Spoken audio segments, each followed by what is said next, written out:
On today's Locked On NBA Squad show, we're looking at the mock draft we did. Couple surprises, couple of big trades. Kevin Durant, Ace Bailey going 3. Is that what's going to actually happen? We'll talk about all that and more. Locked On NBA Squad show starts now. You are talking ball with the NBA Squad show, sponsored by Game Time. From the Warriors to the Lakers, the Knicks to the Heat, and everyone else in the league, the local experts of the Locked On Podcast Network bring you all the scoops, breakdowns, and the most comprehensive look across the league. Trash talk and big takes included. No holding back, we're giving the green light. It's time to talk NBA Squad show. And welcome. You are Locked On NBA Squad show, the mock draft special. My name is Nick Angstadt, host of the Locked On NBA show and Locked On Mavericks. This is the squad show where we take over the feed of your favorite show.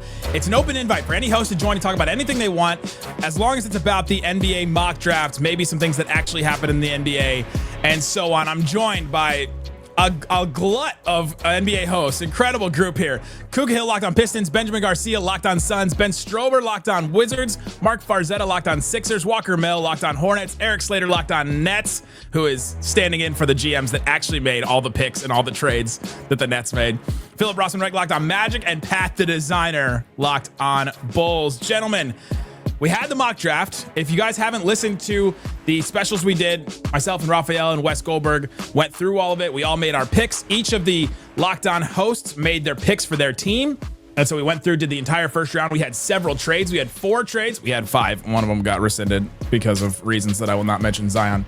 And then we'll go through some of the trades that happened. We'll go through everything that happened in our mock draft. But I want to start here. Where does the draft start? Where does the actual draft start? Because I represent the Dallas Mavericks. We picked Cooper Flagg. That was pretty easy. We made one call to the Spurs, and that didn't go very far. And then Spurs picked Dylan Harper. I don't think the Spurs made any calls to any other GMs. And then the Philadelphia 76ers picked Ace Bailey, which, Mark, seemed like a super easy pick at the time. But now, at least in the real world, it doesn't seem like that may be as clean of a fit or as quick of a pick for the Sixers in real life. Yeah, I'm sorry, Nick. Is that you? I can't see you through all the smoke screens that are out there from the 76ers. Look, this is very simple. And Daryl Morey has done one thing very well as the 76ers general manager, president of basketball operations. He's picked well. He's drafted well. You look at Jared McCain. I know it was a small sample size, 23 games, but rookie of the year. Tyrese Maxey out of nowhere starts becoming an all-star caliber player and a one-time all-star already in the NBA. This is something that Daryl Morey does very, very, very well. Do not overthink this. Ace Bailey is a very rare combination of the best player that will be available to draft with the best NBA career in front of him, the highest ceiling, and someone that could come in and fit in your starting 5 right now in Philadelphia. Love the length, love the ability to create his own shot, love the ability that he can be selfless with the basketball at times. This is a very simple thing, and as he grows more and more into his body and becomes a man, he'll go into this game and go into the 76ers starting 5 as a player that can actually create that shot next to Tyrese Maxey and help the Sixers win for years to come. I think the reason why we all see the draft starting with the Sixers is because the Sixers, in this topsy-turvy NBA draft lottery we got, the Sixers are probably the first team in the draft order that thinks they're going to be winning next season. And they should. Hey, whoa. How about winning right now? Defense wins championships, Philip Rossman-Reich. That's true. Good knees win championships. And the Spurs are but like not the knees that are the problem. What I mean by this, they're the first team that actually has a choice, because the Mavericks are taking Cooper Flagg. He's the best player. Dylan Harper is the next best player. There's no choices there. With Philadelphia, they got to ask themselves, which player helps us win immediately? And look, Dylan Harper, I think, is the long-term play. Is that the question they have to? Is that the question they have to answer? Who helps us right now? I think so. Until you are completely given up on Joel Embiid, when he's healthy, is an MVP caliber player. Like, we can't forget that. Now, if he's healthy, is carrying a lot of weight. That's like part of his last name now. It's if he's healthy, it probably has bad knees from carrying the weight of that sentence. But to me, Ace Bailey doesn't help you win immediately. He's going to be the low efficiency, kind of like the Michael Porter Jr. type guy that wants to be the star, but can't quite figure out his role on a more established team. If I'm Philadelphia and I think I'm winning next year, I do think VJ Edgecombe is the better player. He slots in better as a defender. He complements players that you already have. Until Philadelphia trades Paul George, Ace Bailey almost feels like some duplicating what you have in Paul George. And so that's why I think Philadelphia really does have a major choice to make here in this draft. Well, I'm going to break some news. Let me just break some news from the 76ers camp right here. Joel Embiid's cooked. The MVP stuff is done. It's over. The beautiful thought of thinking the Sixers could still do it. Even Philadelphia, the most hardcore Sixers fans go, yeah, it's over. It undersold itself, unfortunately. So they are looking to move in a direction where if you have a guy like Ace Bailey, he's good enough to be in that starting five. He's not going to step into the NBA and be as good as VJ Edgecombe, but he'll be good enough to be in that starting five. If the greatest if in sports happens, which is Joel Embiid plays well, which nobody's expecting, and even if he does, he's not going to play 55, 60 games tops this year. So it's all about right now building for the future, and Bailey is the guy you could do that, both to help you now if you fish a wish and you actually have some healthy guys. No one's betting on it, but more so the guy to build down the line with Maxey and McCain. Well, and Mark, you mentioned all the smoke screens coming from Daryl Morey. I mean, I certainly hope so as a Hornets fan, because I want VJ Edgecombe there at number 4. So I hope the favorite on FanDuel being VJ going to 3, VJ being the favorite to go at 4 to Charlotte as well. Like, I would love VJ Edgecombe here at Charlotte because, look, I get scared money don't make none.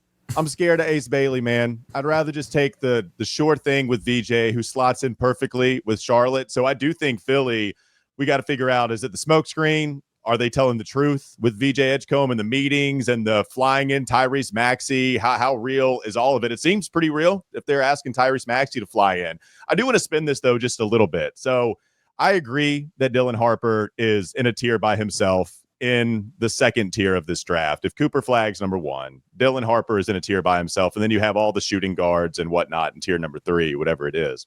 Man, like, I still think the draft starts at number 2 with San Antonio, at least a little bit. Like, I'm not so 100% sure that I'm not tuning into the draft until we get to the 3rd pick. Like, I'm tuning in for that second one. I know Cooper Flagg, all the fanfare, like, he's going to be first.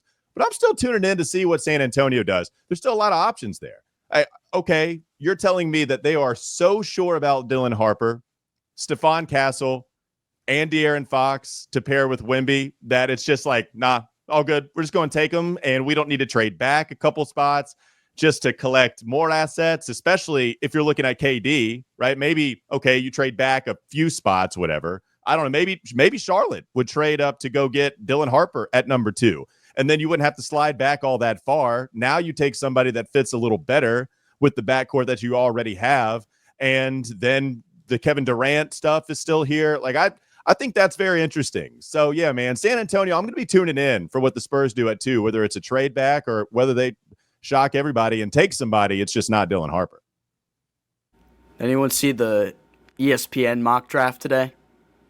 Yeah, the Wizards are getting Ace Bailey at 6, apparently, according to ESPN's mock draft today. And I just see that and I go, come on. Like, we know that this isn't happening. The Wizards are not getting Ace Bailey at 6. Now, with that being said, I don't think it's impossible that while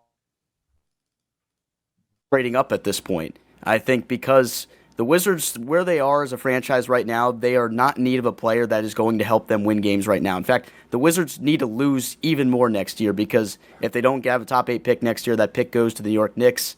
I know there's going to be some movement that comes with that also, depending on a pick swap with the Phoenix Suns, depending on how bad they are and what happens with Phoenix. Sorry, Ben. But if you're the Wizards right here, a guy like Ace Bailey would be really intriguing for the Wizards because I think he's a guy that's going to need to develop a little bit and, as Mark touched on, become a man in the NBA. And I think with the Wizards' timeline being at least 2 years away from even really being ready to be a relevant team again, probably, I think that timeline actually works out a little bit better for Ace Bailey. But he's not going to be there at 6, so just seeing that today, I'm like, come on. Yeah, I just want to say those picks will also never be exercised. The Wizards getting the Suns picks, those pick swaps, this was just to make Wizards fans feel better. I'm going to go ahead and bet in the last 50 years of data that the Suns will at least be better than the Wizards. Well, so I wouldn't worry about getting our picks later on. I think that was just to make you guys feel a little bit better about taking Bradley Beal from you, which you're welcome, by the way. Yes, thank you. Who feels better about that Thank you so much. If the Suns somehow, bottom out and won the lottery, the NBA will realize that means the Wizards will take that pick in the pick swap, so they'll make sure that doesn't happen. I think what gets tough about the Ace Bailey situation either way is that it's actually a tough enough and a deep enough draft that you can have the conversation on him falling. Now, I think he would have to be a complete, you know what, for him to fall. Like, the attitude would have to be absolutely insane. But I mean, we are hearing that he's basically not working out for anybody. He's kind of taking the Deion Sanders approach of like, yeah, you're going to draft me or you're not, and I don't care. I'm going to be talented, which is actually true. But it is going to be one of those interesting drafts where, like, there is talent there. You can go VJ Edgecombe. You do have options, 1 through 6 of options that you can go after and actually take players at, where maybe if the attitude is bad enough, teams are going to look at it and say, yeah, I just don't want you in my locker room to have to deal with you. Yeah, are we sure he's the height he says he is? Like, I know he measured at the combine, but I still can't get over that he was listed at 6'10" and measured it at like 6'7". Can we stop doing the no shoes measurement, please? No, it has to be even across. It has to be even. It's scientific. Here's the thing. When's the last time you were on a basketball court and you saw somebody playing barefoot? Listen, a scout told me this story. A scout. I can guarantee you this. If Ace Bailey's on the court and he's wearing shoes that make him 6'10" that day, he's 6'10" that day. Yeah, but if he's on the court and he's wearing some lows, he might be 6'9". Like, Jace Richardson would have came into the combine in platform shoes. Like, that's what would happen. I'm wearing the Shocks. Like, I'm going back to the VC Shocks if I'm getting measured. Like, come on, huh? Like, you pump him up and make him a little. A scout told me one time that he had a player go into the combine and he had like these certain socks on, and you got to do it without socks, like, because you have to do no shoes, no socks. And the player was like, "No, I got to keep my socks on," and he was like, No, you got to take them off. And he took them off and he went down like a half an inch. His socks had like supports in it that made him a little taller. That matters to guy. Damn, I got to get those socks. Holy cow. Those socks sound comfortable. Do the socks get them closer to the rim? Gets them closer to God, that's for sure. Wear the socks.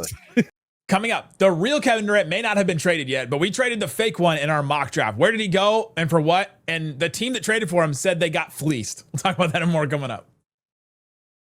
Today's episode of Locked On NBA Squad Show Mock Draft Special is brought to you by Game Time. There's nothing like the NBA playoffs and beyond. The intensity, the buzzer beaters, all that. You got to get Game Time. Get your tickets with Game Time. Check out the last-minute tickets, panoramic seat views, no surprise fees. You get to see everything up front, which I love about Game Time. And it's not just sports. They have all kinds of other things on there, too. I've gotten theater tickets. I've gotten concert tickets. I've gotten all kinds of things on Game Time. Check it out. You can see your exact view from your seat. And NFL schedule release is coming out pretty soon. Check out NFL tickets. They're just as easy. You'll find great seats for as low as $100 thanks to exclusive discounts with Game Time Guarantee. Your tickets are 100% authentic and will arrive on time. You'll always get the best price. Take the guesswork out of buying tickets with Game Time. Download the app, create an account, and use that code LOCKEDONNBA, all one word, for $20 off your first purchase. Terms apply. Again, create an account, redeem the code LOCKEDONNBA for $20 off. Download Game Time today. Last minute tickets, lowest prices, guaranteed. Man, on the Ace Bailey note, because I was thinking about this with the Nets at 8, if he were to fall to 6 with some of the reports that we're getting, about some of the concerns, the polarizing like nature amongst front offices, if he falls to the Wizards at 6, are you just like setting that pick in and taking to the bank and like running for the hills for like a victory lap? Or, is there some serious deliberation? Because I think a lot of NBA, front offices aren't so sure. Yeah, that's an interesting point because I think the consensus, at least from Abdullah and I, because we didn't expect a guy like Ace Bailey to be available at 6, is if Trey Johnson is there at 6, then I think that'd be a pretty easy, safe pick there for Washington to do at that point, a guy that would stretch the floor and give some depth as a shooter that Washington doesn't have at all. Jordan Poole's the best three-point shooter, and he's pretty much the only three-point shooter on the Wizards, if he's still there after draft night. We've talked about that so much the past couple days, and I guess now that the Magic are out of the picture for a trade for that, it's going to be interesting to see what happens around draft night. We've seen the reports, though, that people are saying Brooklyn is interested in Fears, and that would leave some opportunity for the Wizards to try to trade back if Brooklyn wanted Jeremiah Fears that bad. My co-host, Abdullah, he hates Jeremiah Fears. Like, he is a Fears person there is. Like, he has gone on multiple rants in a couple different episodes about how badly he doesn't want Jeremiah Fears. So if Will Dawkins has the same mindset as him, then maybe we're going to see a trade back at that point. But it's an interesting point you bring up. I will say this real quick about the 76ers at 3, and if any of this is true about Ace Bailey falling and 6, 7, 8, whatever it might be, the Sixers will be interested in trading back if they are, no pun intended, locked on to Ace Bailey. Let's go, Mark. And they feel like he could be, yeah, like that branding. they have the new if guy. they really are in that area of we got to get him no matter what, but they have the opportunity to trade back. They'll do it. The Sixers, unfortunately, through moves they've made, are depleted when it comes to draft picks in the near future. They got 2 down the line coming from the Clippers and the James Harden deal, but that's 27, I believe, in 2028. So they can maybe get another first rounder in this draft, and they can maybe, that's where the Nets might come in, or they can possibly move to next year and get a draft pick then. They'll be all ears to the possibility of moving down in the draft if they still think they can get Ace Bailey. Every single draft trade conversation for this summer includes the Nets cap space in it in some way. The Nets cap space is like the most valuable asset in the NBA right now, it feels like. Yeah, just came off the episode talking about the Nets cap space and the KD trades, and we got infinite content possibilities with the Nets cap space. So it's been nice from that perspective. Can I interest you in a Bradley Beal? No, Yeah, I don't. Stuff? I What don't know stuff if you guys there's got left? anything like anything. We got a couple of Bradley Beal, short we of got a like couple of second round picks. a couple of second round picks. Maybe if you get Yeah. the number 2 pick from the Spurs somehow, maybe that would be Okay, a all right. conversation. Well, Every team needs to be part of this Phoenix, Washington, now Memphis, now second Memphis and Charlotte pick swap that's been the Oh, bane of my what a existence disaster. until the Magic traded it on Sunday. Speaking of Kevin Durant, we mentioned before, Kevin Durant got traded in our mock draft. This is before a lot of the rumors. We knew Kevin Durant was going to get traded, but got traded to the Miami Heat. And apparently Kevin Durant had Miami Heat listed on his list of teams that where he would want to go. Wes, the trade was Durant to Miami, and that's all you get. You deal with it. The Suns get Andrew Wiggins, Duncan Robinson, and his podcast, Kel'el Ware, the 2030 Miami first round pick, and then a swap in 2029. Why Miami? Why Kevin Durant? Why now? You're asking why because I host the Locked On Heat show. That's why I traded for Kevin Durant. But It's good stuff. We can't do Good it. analysis, Reason good for analysis. trade content. That can't be the reason for that. Sounds good enough Do you to think me. Pat Riley would do that? Like, you know what, guys? Analysis. We were just sick of these Well, guys a talking little about bit. our team. yes, no, I think a little bit. There's some part of this where they have a star-shaped hole since the Jimmy Butler trade on the roster, and they need somebody there, and they do need a head of the snake. I think Kevin Durant makes a lot more sense than I think people are giving them credit for. The Heat just need a number 1 scoring option. Durant is still that. Whatever you think of Durant at this stage of his career, still one of the best 10 scorers in the NBA, no question about it. And if you put him on the roster, then Tyler Hero doesn't have to be the number 1 scorer. What does he look like in more of a tertiary role? Bam Adebayo doesn't have to be a number 1 scorer. What does he look more like in more of a supporting role? I'm not sitting here telling you that Kevin Durant makes the Heat a contender, which is sort of the pushback I get all the time when I'm like, the Heat should trade for Kevin Durant. The Heat don't look at it that way. They don't look at, does this trade make us the favorites in the Eastern Conference? They look at every trade in terms of, does this give us a better chance in the Eastern Conference? Because we know what we can do. If we just have a chance, we feel pretty good about it. I actually feel like I got fleeced in this deal a little bit in the reporting that came out, including Kel'el Ware in this trade a little bit was, I don't know. I don't think that that's going to happen at this point, even though I made another trade during the mock draft to shore up the center spot. But yeah, I think this would be a steal for the Suns based on some of the reporting that's out there right now. I mean, I think it's leverage season. I would lean towards, I don't think anyone knows what's happening in the Kevin Durant front. I don't even think Kevin Durant knows what's happening in that front. But when you talk about this deal, It's true, been for a while. I don't even care about getting Wiggins. I don't like, sometimes that's a little bit of the holdup. It's like, oh, bring Wiggins here, bring Ware here, 2 guys who can kind of defend pretty well, make them longer. It'll be good for the Suns. The whole piece of this, like, keep the pick swap too. It's about get a first back and get Kel'el Ware back and be able to talk about you having a young duo of Ryan Dunn and Kel'el Ware and potentially be able to sell that to your fan base for the next coming years and potentially be a team that you can actually be competitive next year. Like, Nick, not everybody can have their lottery rigged. Yeah, listen. I'm sorry. I was seeing I'm sorry that we what I didn't thought fall. my future was going to look like a little bit there. I'm sorry we didn't fall ass backwards into the Hey, number 1 overall pick. all of Some it. of us have All of some it. of us have All to of it fell in actually there. work for things for a living. But I mean, they worked the league office. They went to the league office and said, hey, you guys are having a ratings problem. We'll send an international superstar to the Lakers and you give us the number 1 pick. Yeah, ridiculous. But no, I think Kel'el Ware ultimately is the key piece of this. Like, if the Suns get back, I do think the Suns, if they get back Kel'el Ware, they need to get a first-round pick back for him.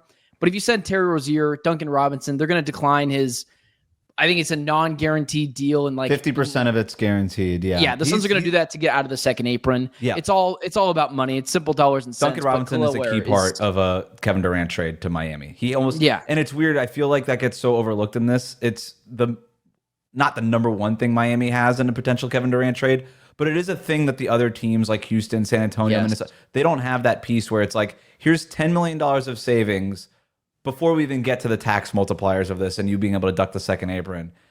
Like, we don't, you and me, Ben, we don't need Brooklyn. We're the one team that doesn't need Brooklyn here. We'll just give you Duncan Robinson. You've got an immediate route to cap savings. And that's the part that I think keeps getting overlooked here. Yeah, well, it's constantly people are like, oh, the Rockets make a ton of sense. I mean, yeah, logistically they do. You add Kevin Durant to that team, you take off what, Jabari and I don't care, some other player. Sure, they're immediately a better team, but the issue is they have like guys that make a decent amount of money, and then they have guys that make no money.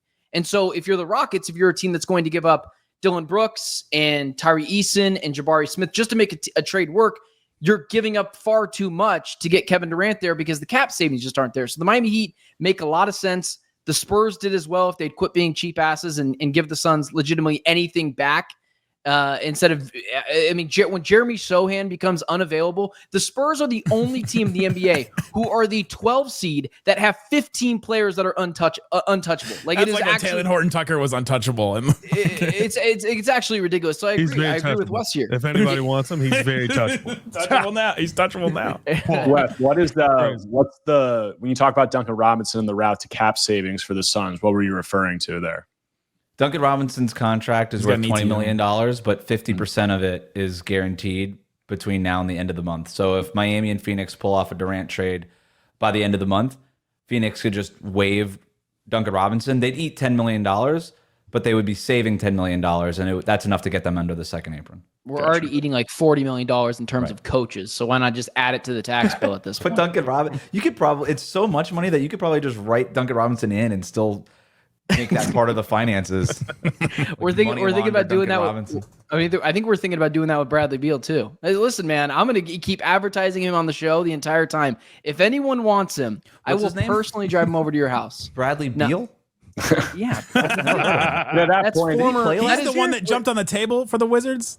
That's former All-NBA Bradley Beal, former 30-point per game Bradley Beal. That's former second round in the Eastern Conference. Wizards fans are still obsessed with him, by the way. I actually got attacked for saying that Jordan Poole's situation is nowhere near the same as Bradley Beal's, and everyone's like, "Why are you trying to tarnish Beal's legacy here?" I was like, "One, did I ever say Jordan Poole has a better legacy as a Washington Wizard? Two, do you not forget how much Bradley Beal whined when he signed that contract, how he wasn't having fun and how he was tired of losing? I was like, dude, they can't get anyone else because you signed the contract. Like, anybody else just appreciate their own fan base a little bit more after that? Hey, can I also just say this as well? It will be it will kind of suck to lose Kevin Durant because it felt like at the end of the day that it just kind of blew up in our faces and it didn't work out. The swing was worth it, but whatever fan base gets it. The Spurs, the Rockets, the Heat, have fun with the Kevin Durant stands. Just have fun. It is fair warning now. If you don't call him anything but God's gift to this earth, you are going to be ostracized. And you know what? Kevin Durant might come at you as well. Say, that comes from Clown Garcia himself. Yeah, that would be. Listen, he's like, I don't know if any of you guys are. You say his name, he appears. That's Kevin Durant at this point. So Joe Hendry. Little W. Yes, Joe Hendry. I was trying to think about his name. Yeah, no, listen, it's not Jeff Hardy, so I just forgot about it. But Joe Hendry, that would be the guy. I'm still confused on Bradley Beal legacy. Is that a thing in Washington? We said like that, like there was more than one playoff appearance that they lost.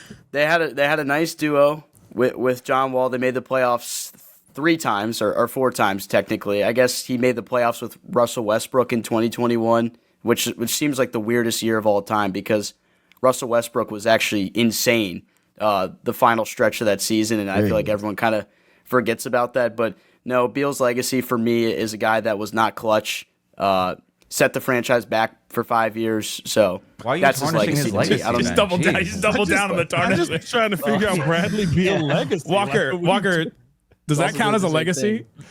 Oh, the Beal. Well, look, as somebody that was advocating to trading for Beal in 2018 to pair with Kemba Walker, like, that's how I remember my Bradley Beal. That's my Bradley Beal experience. But Greater legacy, Kemba Walker or Bradley Beal? I'll fight for Kemba. Kemba, Mitch Kupchak dropped Kemba. Like, he didn't sign Bradley. Kemba didn't want to stay here in Charlotte. Mitch Kupchak didn't want Kemba to stay in Charlotte. So cleaner breakup, I guess, depending on how you look at it. But no, man, I'm not interested in this Bradley Beal and all of the legacy that he left behind in Washington.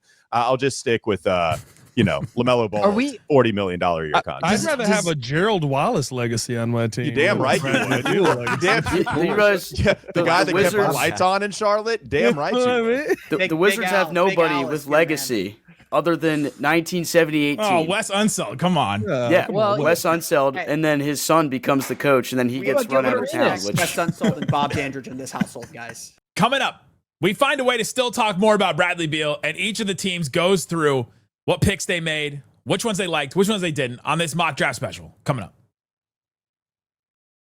Today's episode of the Locked On Mock Draft Squad Show NBA Special is brought to you by Olipop. Absolutely delicious. I got one right here, vintage cola. It's delicious, made for people that like the classic taste of soda. Like, to me, I'm not much of a soda snob, but that tastes like a Coke to me. And want something that helps support their health with just 2 to 5 grams of sugar, 9 grams of prebiotic fiber in every can. Olipop is reimagining soda in a way that's better for your gut. This one, the vintage cola one, just 35 calories, 2 grams of sugar. Includes 2 grams of added sugar. That's insane on this one. Check it out, and you can get it a bunch of different places. There's a ton of different flavors, too. I love the crisp apple. The root beer. I'm also a big fan of the root beer as well. Check it out and try it. And if you try it right now, you can get a free can of Olipop. Just buy 2 cans, any 2 cans at a store. They'll reimburse you for one. All you have to do is upload your receipt and they'll Venmo it to you. They'll send it back to you. DrinkOlipop.com/LockedOnNBA to claim your free can. It's Drink Olipop. OLIPOP is Olipop. DrinkOlipop.com/LockedOnNBA and enjoy. There is hardly any legacy in this city. That's why John Wall is the most popular basketball player to ever touch the court in Washington at this point.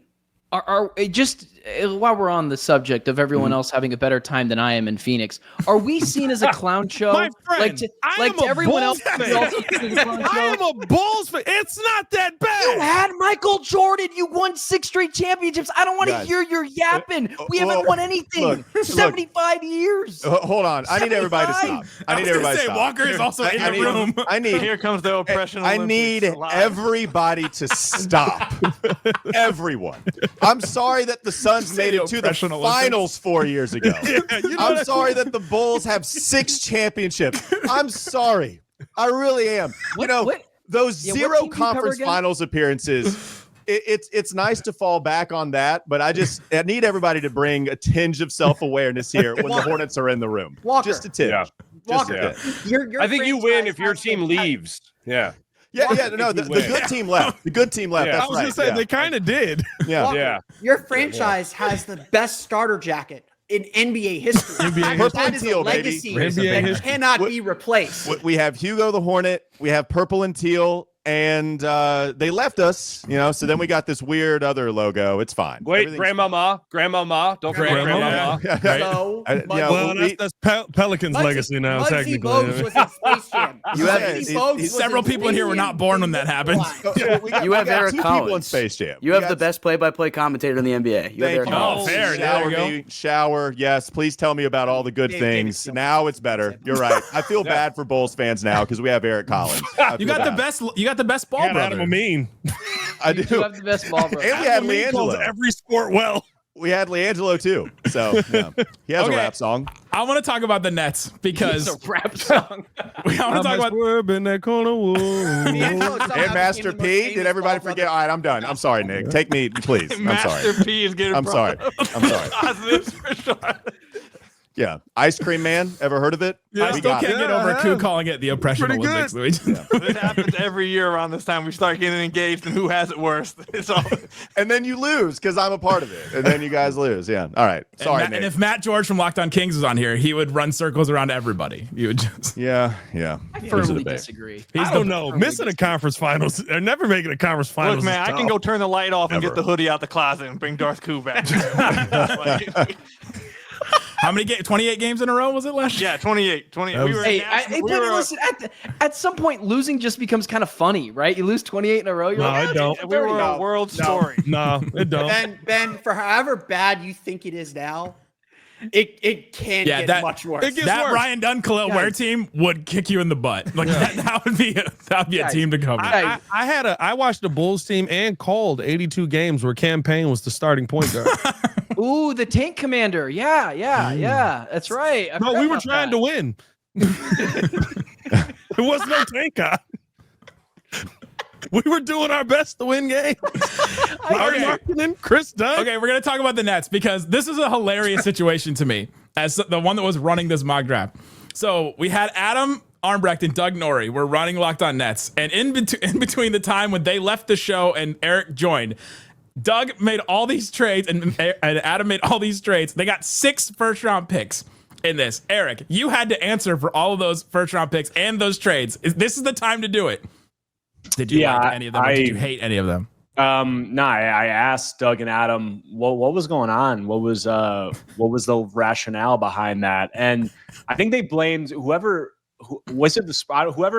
offered them one of the trades. They blamed. They're like, well, they came and offered me this trade, and I couldn't say no. So they kind of deflected some of the blame there. But I don't see the Nets making 6 first-round picks. But maybe there could be like a process where they follow some of what Doug and Adam did. But then they do consolidate some of the, 19, 26, 27 and try to move around with that. So answering for that was fun. I did like the picks that they made, so that made it a little bit easier. But yeah, 6 first-round picks. And then also they have 36. So maybe we could bring it up to 7 players. We could just roster an entire team of full rookies. But yeah, no, I don't envision that. But I did like some of the thought process. And it seems like some Nets fans, there was some positive feedback to the picks that Doug and Adam made. So they were fired up about it. By the way, I do want to chime in on this. We had a full deal in place that just never happened. What was it? It was going to be the Nets 2025 26th overall pick for the Portland Bulls pick, from Portland, Bulls 2027 first, and 2028 and 2030 second round pick. And it just never happened. I was like, I guess this pick doesn't come. So that's fine. Yeah, I love us trading future first round picks, especially like next year, because it'll just reset to we're not gonna remember. We're not gonna remember. We've been doing this mock draft since 2017. I have the results from 2017 back then. Like it doesn't matter. We just trade. I do like the idea of just a squad of rookies, just 5 starting rookies, and just have them compete for the rookie max. Weren't 3 of them from to answer that age-old question if Kentucky could beat an NBA team? Well, this one would be France. They got 3 French. France beat an NBA team. Who did they pick? They picked Noah Asenge. They picked Igor Demin. That one doesn't really count. Who else did they pick? Nolan Traore, Maxine Reynaud, and then just missed picking Noah Penda, but picked Hugo Gonzalez and Thomas Sorber. Those are the Nets picks. Yeah, good picks. I mean, a lot of intriguing guys there. I just think it might be difficult trying to bring along, 6 first-round picks in terms of the development, and then who knows what they do with the second-round pick. But I think Adam was just trying to go out with a bang. I think he was like, I'm going to get my money's worth with this mock draft, and this is my last one. I'm going to make as many picks as possible. So I'm going to try to fit 4 or 5 years worth of mock drafts into this one. So I think that was the thought process there. I think the trade that got dropped into his lap was the Heat one, Wes. I think it was the Nets get number 20. I think it was, yeah. Terry Rozier, Jaime Jaquez, and part of the 2027 second-round pick swap, whatever that ends up being. And then Miami gets 26, Nick Claxton and Keon Johnson. Why'd you want to do that one? Because I traded Kel'el Ware to Phoenix, so I needed a new starting center. So I went out and got Nick Claxton and got off the Terry Rozier contract, which was pretty nice. So Miami's starting 5 after this mock draft. Davion Mitchell, re-signing him. Tyler Hero, Kevin Durant, Bam Adebayo, Nick Claxton. I don't hate it. Damn, it's actually a pretty good team. On that note, you know what I love about all of these trades like that are the mock trades or the fake trades that will never happen in the NBA. We're watching 4 first-round picks get swapped around in real-life trades in the league. 5 first-round picks, right, get swapped around for real-life trades in the NBA.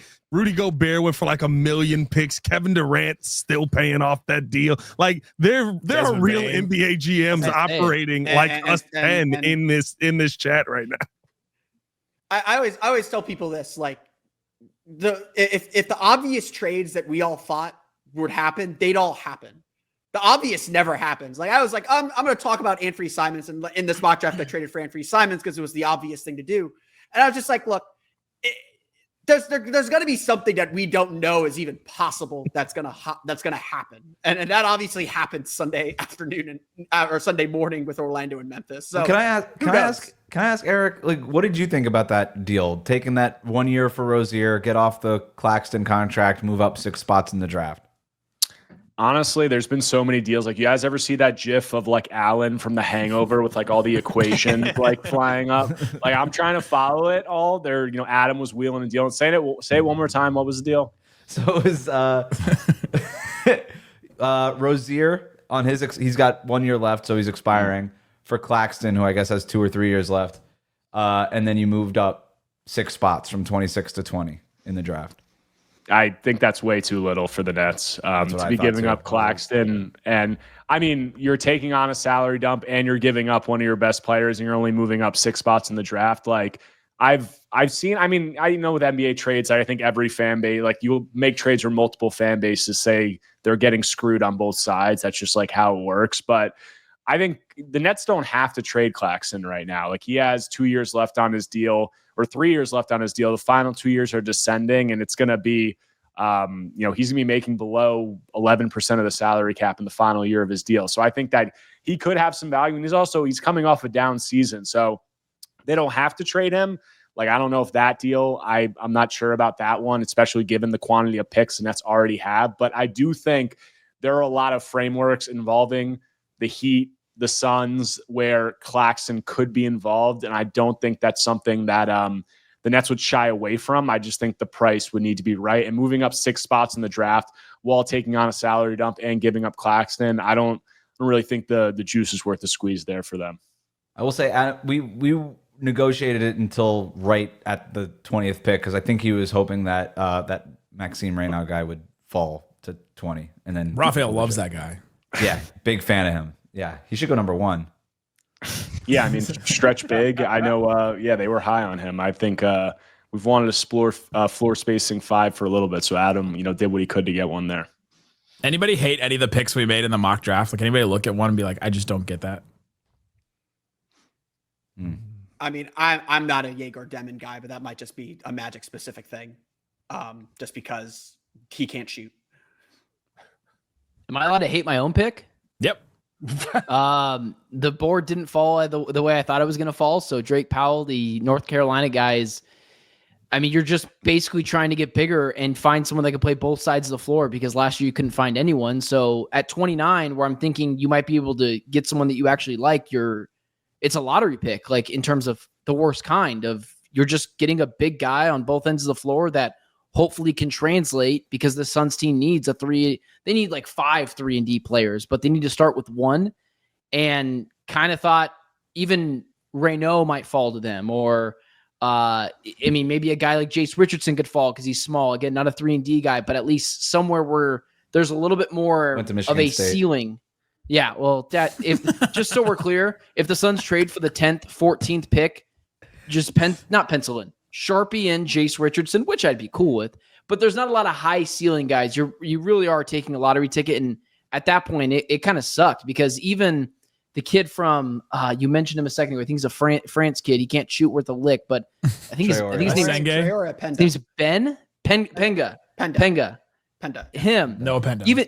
Even him. I was like, that was a guy who I thought could play both sides of the floor pretty well. Needs to develop a shot, but kind of similar to Ryan Dunn, where you kind of see a little bit of that explosiveness that you think could translate to the next level in a big player. And you're like, oh my God, this guy's getting picked. And now I know for sure these freaking nerds in here aren't watching film from France. So it was just nuts, man. I had to go with the guy who me and Brendan are arguing like, are we sure this guy even went to UNC? I don't remember seeing him. But yeah, so I definitely didn't love our pick. Hoping the draft board falls differently to the Suns because they need help everywhere, man. I was kind of surprised Liam McNeely didn't go in the first round. Like, I know that. Yeah, he got an invite to the green room. Yeah, like I know that like Rafael Barlow of Locked On NBA Big Board, not the biggest fan of his. I'm not a huge fan of his, and I'm jamming for a team that needs shooting. But McNeely at least has the reputation of being a shooter. Had that one big game against Creighton, has the injury excuse. It seemed kind of shocking that all 30 picks passed on him in this mock draft. Agreed with you. That's who we were debating on between Drake Powell and Liam McNeely, but I lost that argument to Brendan where he just wanted a guy that was a little bit better defensively. But I like Liam McNeely better because he's better off the dribble, a little bit better of a playmaker. And again, the Suns need someone with a higher ceiling in terms of just trying to hit doubles. So I would agree with you. Liam McNeely falling out of the first round was really surprising. Cool. You just hanging out during this mock draft? Like you just didn't. Yeah, I'm just here so I don't get fined. I have a question. Fair enough. You want to bring me up. Eric, I got a question. How likely is it that the Nets in real life trade one of 19, 26, or 27? And can the Pistons have one for free? I'd say it's overwhelmingly likely that they trade at least one. The Pistons cannot have one for free because you guys are now a playoff team, a perennial playoff team, and the Nets are still down bad. So no, but yeah, I think they're definitely a team that needs to consolidate and needs to move up. And I could definitely see them. There's just like, it's honestly tough, gaming out the possibilities with the Nets because of the cap space, because of the KD sweepstakes, because of some other rumors we're hearing. There's just so many possibilities of ways they could move up. They could move up in the top 10. They could move up from 19 into the lottery. They can move up from 26, 27, 36 into like the, low 20s. So there's just so many different ways that they can go about it, but I'm fairly confident they're not going to make 4 first-round picks, let alone 6. That's why when I saw 6 from Doug and Adam, I raised an eyebrow for me. But yeah, I think they're definitely going to move off one, if not multiple picks, and there's just so many different machinations of how they can do it. But I'd be pretty confident that they could try to get close to a second lottery pick. Right? I think that's something that definitely could come to fruition, whether it's through the KD trade or some other way.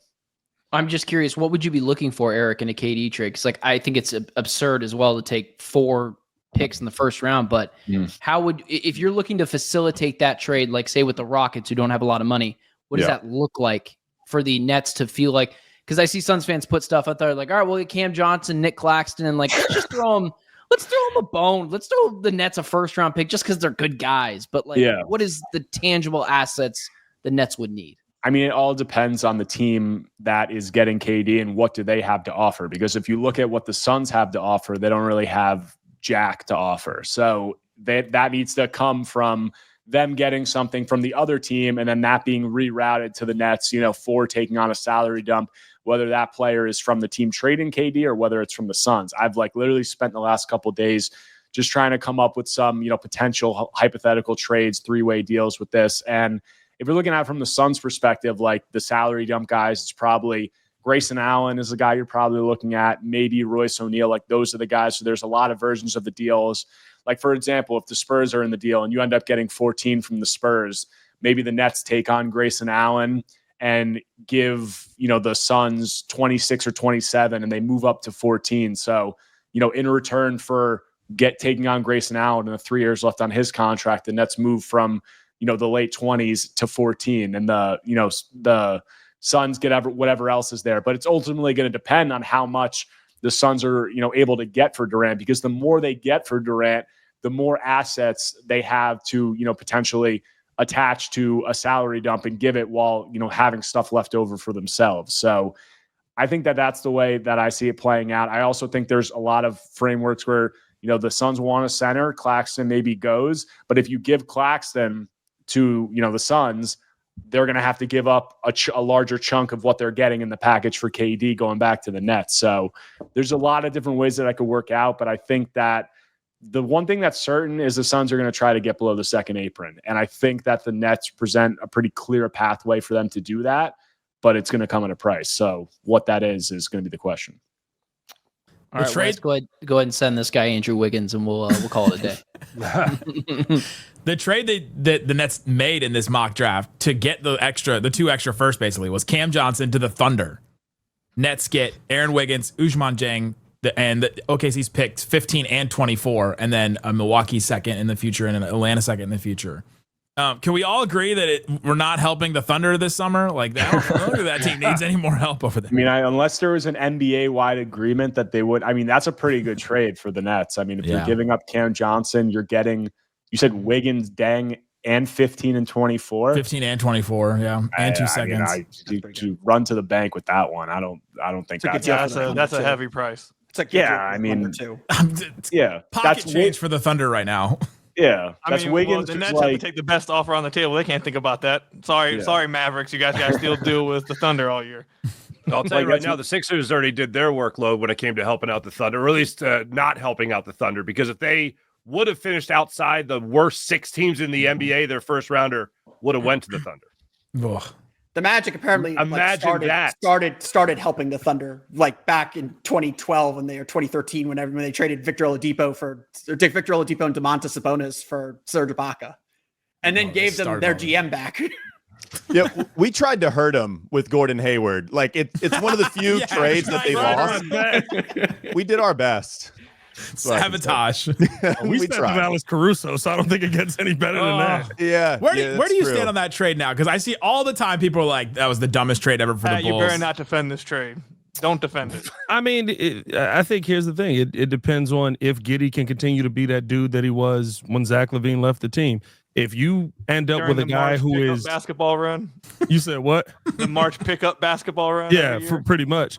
Listen, if you go out there next season and Josh Giddey is a 24, 20, 22, 8 and 10 guy, yeah, the trade looks fine. It looks like both teams won, and you got a future point guard that's going to help your team.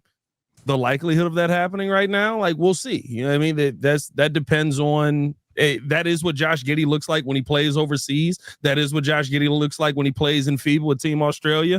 Can he be that dude in the NBA? If he is that dude in the NBA, it's a win-win trade for both sides. But I think it is still out there to be seen if Josh Giddey is the win that the Bulls need in that spot. Realistically speaking, you got rid of a dude who probably wasn't coming back because he wanted to be in the spot he's in right now, competing for an NBA championship for a 22-year-old point guard that showed you promise at the end of the season.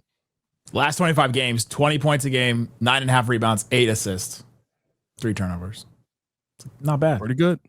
And improved as a defender by like an amount I didn't think he actually could even was capable of. What month did those games come in, Nick? All post trade deadline.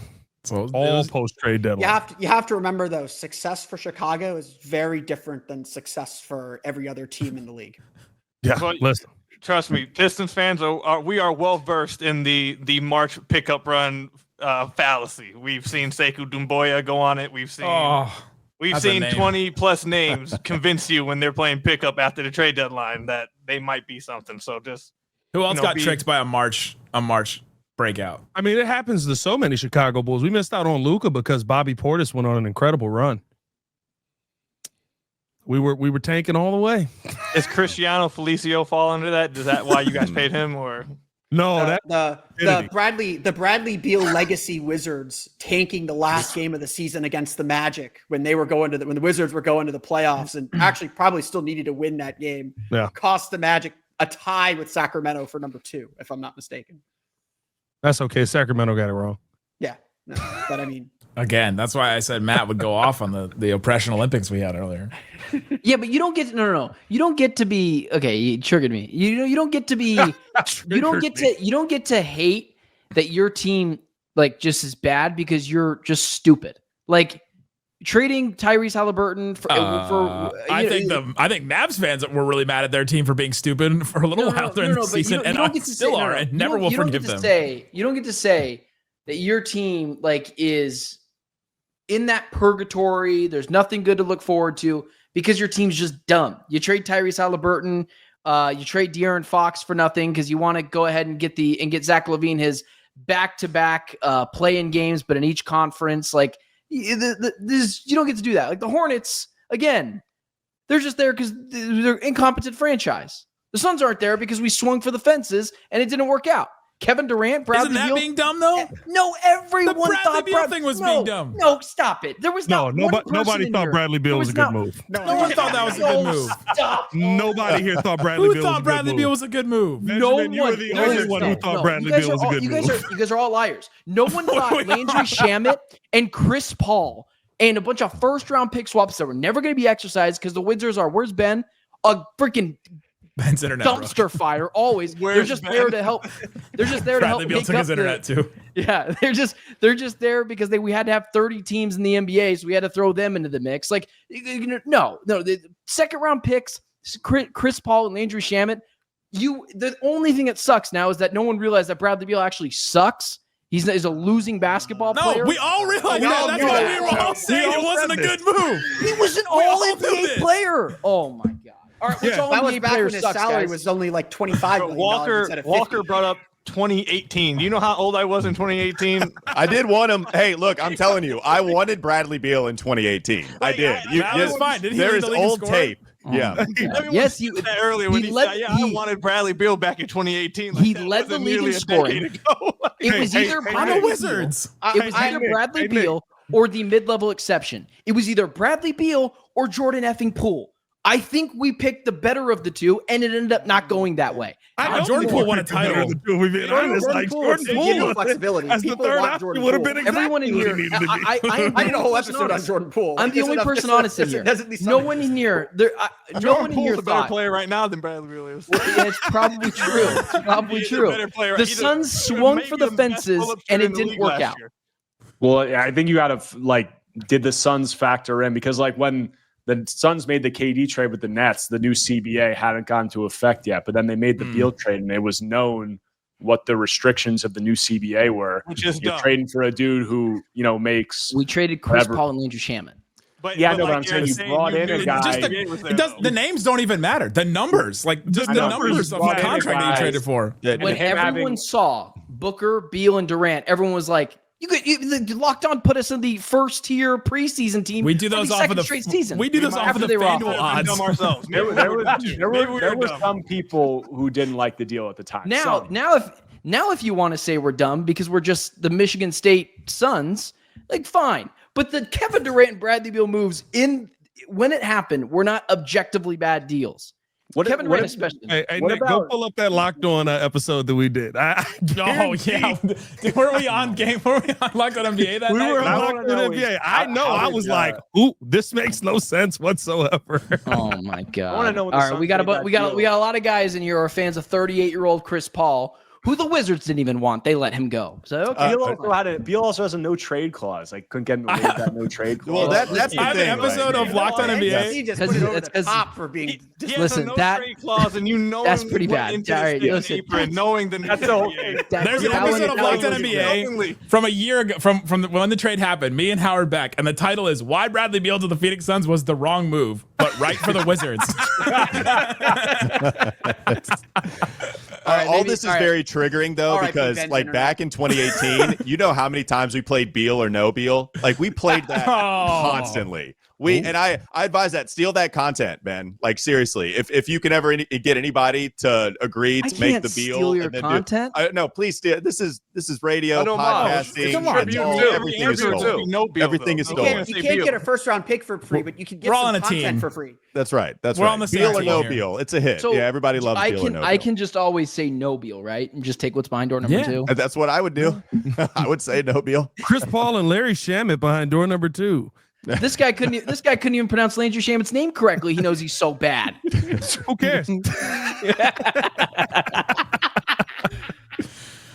All right. Well, maybe I'm just the idiot. All right. Maybe I'm the only idiot in here. All right. Maybe that's what it is. Maybe I'm so crazy. I have to think outside the box and, maybe listen, whatever. Groupthink wins is fine. I love that this started as when I'm in second apron hell next year. Well, we're not going to be in second apron hell next year because I will be. Kevin Durant. I was going to say, no, Philip, how are you getting out? How are the Magic getting out of that? The cap rises by 10%. Salaries only rise by 8%. Anybody? I don't know. I don't think you realize the DeVosses are loaded. Just give. Oh just no, give the I Pistons realize that. Jonathan I used to Isaac live for in free. Michigan. I know them. I know them well. The anybody hate the Desmond Bane move for Orlando? I actually like it because I think that Paolo Banchero is a much better player than people are willing to admit yet for some weird reason. Because when you watch him play basketball, he only facilitates extremely well, plays at the rim extremely well, shoots the basketball extremely well, defends extremely well. Well, okay, I'll take that part back. Defends well, Defends adequately. and just needs a number 2 to stand next to him. But for some reason, because he only did that in 48 games last year, he needs wasn't shooters. good. I think he's one of the best players in the NBA, and for some reason, nobody pays attention to it. You know, we talked a lot about it. On the head, 48 games. Well, we talked a lot about it on Locked On Hornets. He played 80 and 82 his first 2 years. Like it's like who knows in the bleak, but yeah, we talked a lot about the Bane deal. Like, you know, the Hornets not necessarily in a go for a win now move, right? But you talk about the teams that trade even a lot, even 4 first rounders for the dude that's just really good at basketball and defends at a high level. Those teams that trade for that guy, they've been coming out on the right side of history for the most part. Like it's nuanced, but it is interesting to see the overpays, quote unquote, in the trade market. They've been for guys that aren't going to leave the floor, that are really good defensively, and they can shoot. And so, for instance, you go to Mikal Bridges. All right, checks a lot of those boxes off. Still, don't know if I'd call him worth 5 first rounders, but it helps them get to the Eastern Conference Finals, even with some up and down play. Pacers get rid of 3 first rounders for Pascal, which is probably the closest to equal value. But here they are in the NBA Finals. Desmond Bane, they're going after him. Even Minnesota getting the multi-time Defensive Player of the Year. What was it? 17 years he won. Yeah, they gave up all of those picks and they went to back-to-back conference finals appearances. Like maybe trading all of the picks for the dude that's awesome defensively and in a lot of those scenarios can shoot and isn't going to be a liability on one end of the floor or the other. Maybe that's worth the 3 to 4 first round picks that are being given up in this scenario. So like, honestly, it's easy to point at the Hornets and say, well, it's not a win now scenario for them. And I get it. I wouldn't do it. I'd be afraid to pull the trigger on that as well. But even with like the timeline farce that infiltrates this conversation all the time, well, maybe you just trade for Desmond Bane and then you make the Pistons jump, not to that level, but some kind of like mini Pistons jump where, my God, Hornets are actually somewhat healthy. They did get rid of a couple of picks, but they got a couple with Miami and they got one from Dallas in the PJ Washington trade. So you don't get rid of all your picks. You still have some. You go get an awesome player that's contractually locked up for a while. Like maybe this is just a smart move rather than us overreacting every time, right? Every single time. Oh my God, 4 first rounders. What are you doing? And then it works out for them. It's clearly a risk, but maybe just trading for good players that don't leave the floor is a good idea in the NBA. The Mavs fans are all up in arms about how many first round picks they got that the Mavs did not get for Anthony Davis. Yeah, in fairness, like some of those first round picks were to take Kentavious Caldwell-Pope's contract, to take Cole Anthony, who, you know, can't really play. But even 3, right? Like if 1 is to take on the KCP, like even 3 for Bane, I guess that would have been the projected value. Good point though. Like it definitely has to do with the KCP contract as well. How long have we been talking about the Magic needing a score, like a consistent score that someone like get a bucket? Like I lofted. This is when did Tracy McGrady play for the Magic, Philip? Okay, he last year was 2004. Well, you led into my point. Who were you born? Yes. Who was born? Who were you born? There's this player named Tracy McGrady. We went on these things called message boards and debated whether he was better than Kobe. And it was a legitimate debate. How old are you guys? No, I think like with the Magic, when was the last time they were able to lure a big time free agent? It would be Tracy McGrady. They haven't been able to do that. They lose stars rather than gain stars. Almost and Tim Duncan. We've been talking about for years. Well, if they just had a consistent score in the playoffs, they played the world's worst 7-game series with the Cavs last year, where like the first person to make a left-handed layup wins that series. And if they would have had, like, I even lofted this show. I was like, early in the season before, you know, it was really a bad idea, was what if they had Bradley Beal, a guy that could potentially just score? Now, again, that sounds like it's just a joke now, especially with Desmond Bane being added to that. But Franz Wagner and Paolo Banchero, if they can both be consistent a little bit more offensively and then defensively just hold their own. Franz Wagner probably more than Paolo Banchero, but neither one I would say is an elite defender. You add Desmond Bane to that, I think that is immediately one of the contenders, and especially in the Eastern Conference, why I think the Heat are so stupid for not just trading for Kevin Durant, because they are in a time right now where who's the best team in the East? Like, do we all still like really think next year the Pacers are just going to run through the East again? No, it's wide open. So I love what the Magic did. Go for it, roll the dice on the table and see what you can do. And like 4 first-round picks, great. The Grizzlies for the next, 8 years, however those picks lay out, you get to pick late in the 20s. So I love the move from the Magic. I think it was great. Sure, a little heavy, but yeah, good move, man. I would be celebrating if I was in Orlando, and I will still send you Bradley Beal if you would like. I think I'm good. I think we're all good on the Bradley Beal. All right, that's been a Locked On mock draft special. We got into a lot of other stuff besides the mock draft, but we got into it. And go check out all these great shows. Links in the description wherever you're listening, watching this, to find the show that covers your favorite team every single day, your team every day. That's what we got, guys. Thanks for listening to Locked On NBA Squad Show Mock Draft.